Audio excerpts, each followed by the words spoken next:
Homegrown. What's your message to the unions today? I beg your pardon? What's your message to the unions today? It's true. Tell them that our state is broken. It's been broken a while. It's a national travesty that people can't see that we have to share the burden. Teabaggers go home! Teabaggers go home! Teabaggers go home! We can no longer afford this situation. Don't you get it? It's not possible to sustain it. It's very simple. We don't have anything against any of you, but we can't afford this situation.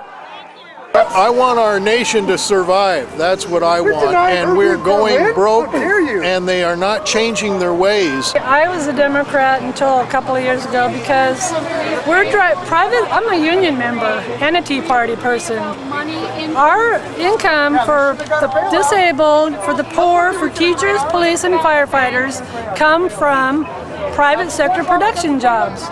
We're driving those all out of our state, so there's no money to pay everybody. The taxpayers across the street need to go home. That's what they need to do. And I want to see na na na na, na na na na, hey hey hey, goodbye.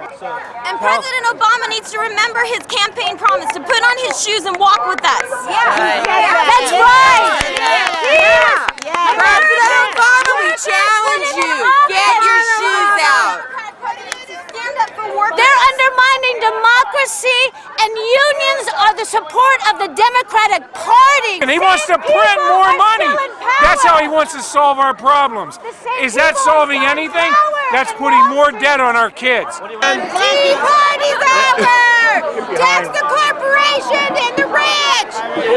Leave us alone! The unions are right! All right, what happened to your hand? I was attacked by a Teamsters union guy. Well, he pick up a t-shirt. Yeah.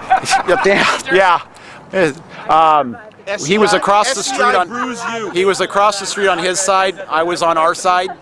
He bolted from the porta potties, came running at us. He was actually heading for one of our Tea Party girls. I stepped in front of her. He swung the bullhorn at me, hit me in the hand, and then proceeded to start choking me in my neck. That's pretty much what the red marks are for. Go film him.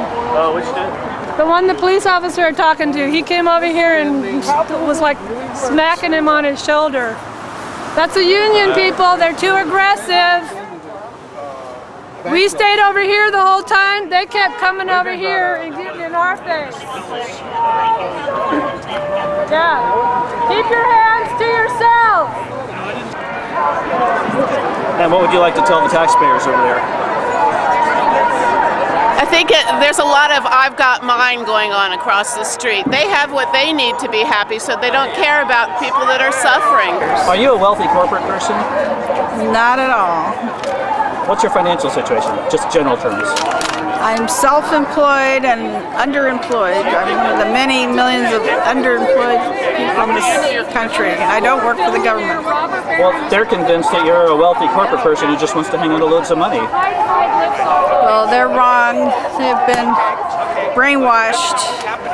The Walker, you might say, phenomenon in Wisconsin is a result of frustration by the taxpayers who's getting the message. You know, stop spending money and taxing us to hell.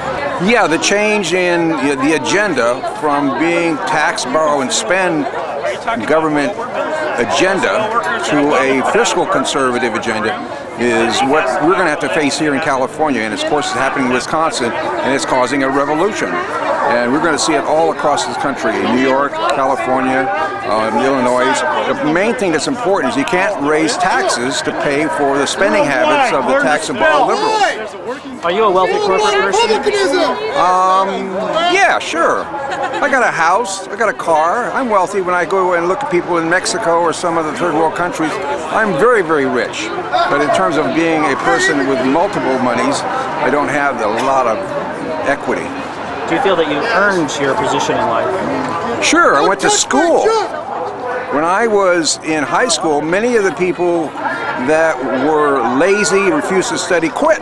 And now these are the poor people and they want us to subsidize them. I had an ambition to be an engineer and I worked my ass off to go to school and concentrate and get my degree, and so I'm basically a professional based on my work habits, not what somebody gave me. There was no affirmative action in my life. All right, what do you like to tell the folks across the street? I'd like to tell them that I'm a member. I'm held hostage by the CTA. I have to be a member. I'm a teacher counselor. I'm a counselor in adult education. And I wish I didn't have to be in this union. There's no choice.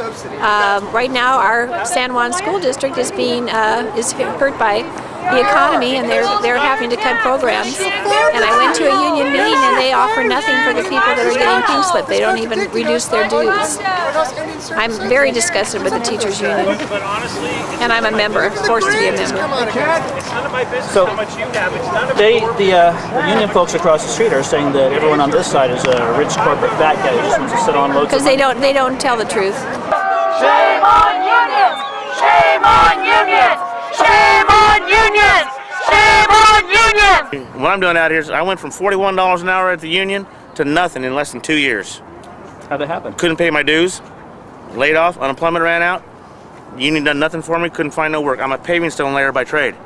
317 out of San Francisco, and it sucks. I can't do anything else.